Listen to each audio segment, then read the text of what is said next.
আমাদের মনে অনেক সময় একটা প্রশ্ন জাগে, আমি যাকে ভালোবাসি সেও কি আমাকে এই একইভাবেই ভালোবাসে? সত্যিকারের সে কি ভালোবাসে আমায়? যেখানে মুখ আর মুখোশ দুটোকে আলাদা করা যায় না, সেই সময় দাঁড়িয়ে সে আমাকে সত্যিকারে ভালোবাসে কিনা কিভাবে বুঝবো?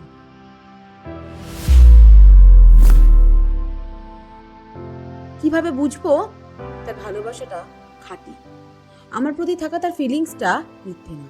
তো আজকে আমি তোমাদের সাথে এমনই 5টা সাইন বলবো, যে 5টা সাইন যদি দেখো তুমি তোমার মধ্যে বা তোমার পার্টনারের মধ্যে রয়েছে, তাহলে you are a very luckiest person, যে ওই একটা মানুষ নিজের জীবনে জীবন সঙ্গী হিসেবে পেয়েছে। তো চলো আজকে তোমাদের সাথে এই 5টা সাইন শেয়ার করব। যদি কোনো একটা সাইনও তোমাদের সাথে মিলে যায়, সাথে সাথে কিন্তু আমাকে কমেন্ট করে জানাতে ভুলবে না। তো চলো শুরু করি। পয়েন্টগুলো কি কি? নাম্বার 1, তোমাকে যদি কেউ সত্যিকারের ভালোবাসে সে তোমার খোঁজ নেবে, তোমাকে নিজে থেকে ফোন করবে, মেসেজ করবে, তুমি খেয়েছো কি না, তুমি কি করছো না করছো, এই প্রত্যেকটা জিনিসের খেয়াল রাখবে। সে যতই বিজি থাকুক না কেন, সে তোমাকে এফোর্ট দেবে, সে সম্পর্কটাকে এফোর্ট দেবে। যদি দেখো যে সে সেটাই করছে না, তার মানে এই নয় যে অল টাইম তাকেই করতে হবে, না, টাইম নিক, কিন্তু যাতে এটা করে, যাতে তোমার প্রতি থাকা তার ফিলিংসগুলো তাকে মেসেজ করতে এফোর্ট করে, তাকে ফোন কলস করতে বাধ্য করে, এগুলো যাতে করে। এটা যদি তোমার পার্টনারের মধ্যে বা তোমার নিজের মধ্যেও যদি এই সাইনটা থাকে, তাহলে তুমি কিন্তু তোমার পার্টনারের জন্য ভীষণ লাকি হবে, ভীষণ। নাম্বার 2, তার চোখের দিকে তাকালে তুমি বুঝে যাবে সে তোমায় ভালোবাসে কিনা। তার চোখের দিকে তাকালে তুমি একটা আলাদা আভাস দেখতে পারবে তার চোখে। আর মোটামুটিভাবে যদি তুমি সামনে থাকো, বা মানে তোমার পার্টনারের সামনের কথা বলছি, যদি তুমি তোমার পার্টনারের সামনে থাকো, তখন সে সব কিছু ছেড়ে শুধুমাত্র তোমার উপরে যদি ফোকাস করে, তার মোবাইল ছেড়ে যদি শুধুমাত্র তোমাকেই টাইম দেয়, তোমার কথাই ভাবে, তাহলে কিন্তু মানে নো ডাউটলি বলে দিতে পারো যে সেই ব্যক্তিটি বা সেই মানুষটি তোমাকে ট্রু লাভ করে, তার ভালোবাসার সামান্য খাদ নেই। এটা হলো নাম্বার 2।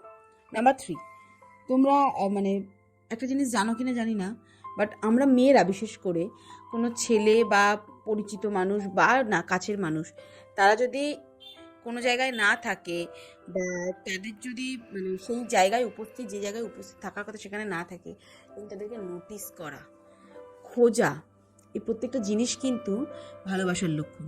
এবং সে পায়ের নখ থেকে মাথার চুল পর্যন্ত তার প্রত্যেকটা ডিফারেন্স যদি সে বুঝতে পারে, তাহলে নো ডাউটলি বলা যেতেই পারে this is a true love, সত্যিকারের ভালোবাসা। এটা গেল নাম্বার 3। নাম্বার 4, ভালোবাসলে অল্প বিস্তর জেলাস সবাই হয়। আজকে নিজের শখের মানুষটাকে অন্য কারোর সাথে কথা বলতে দেখলে নিজের খারাপ লাগাটা একদম ঠিক। কিন্তু আজকে আমি এখানে দাঁড়িয়ে যদি বলি যে আমার পার্টনার জেলাস নয় আমার প্রতি, তাহলে সে কখনো মানে অ্যাজ আ পার্টনার তার ভিতরে কোনো যোগ্যতাই নেই। কারণ যদি কেউ ভালোবাসে, তাহলে তার মধ্যে ভালোবাসার সাথে সাথে এই মানে জেলাসিটাও কিন্তু থাকবে। আর জেলাসিটা আছে বলেই কিন্তু একটা ভালোবাসার সম্পর্ক অনেক সুন্দর হয়। এটা গেল নাম্বার 4। নাম্বার 5 এবং লাস্ট পয়েন্ট হচ্ছে, তুমি তার জন্যে মানে নিজেকে পাল্টে ফেলো না।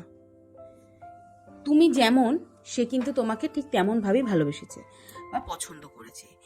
তো আমি বলবো তুমি নিজেকে পাল্টে ফেলো না।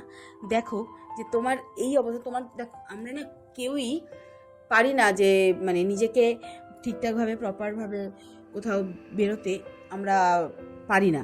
কিন্তু তুমি যদি তার কাছে স্পেশাল হও, সে তোমার খেয়াল রাখবে, সে তোমাকে আগলে রাখবে, মানে তার কোনো সমস্যাই হবে না, সে তোমাকে খেয়াল রাখবে, তোমার কাছে আগলে রাখবে।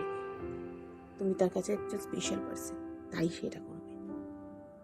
তো আজকে এই 5টা পয়েন্ট তোমাদের সাথে শেয়ার করলাম। এই 5টা পয়েন্টের মধ্যে যদি কোনো পয়েন্ট তোমাদের সাথে মিলে যায়, তাহলে অবশ্যই কিন্তু আমাকে কমেন্টে জানাতে ভুলো না। ভালো লাগলে একটা লাইক করে দিও, এবং আমার চ্যানেলটাতে যদি নতুন হয়ে থাকো তাহলে চ্যানেলটা সাবস্ক্রাইব করে দিও। Thank you so much.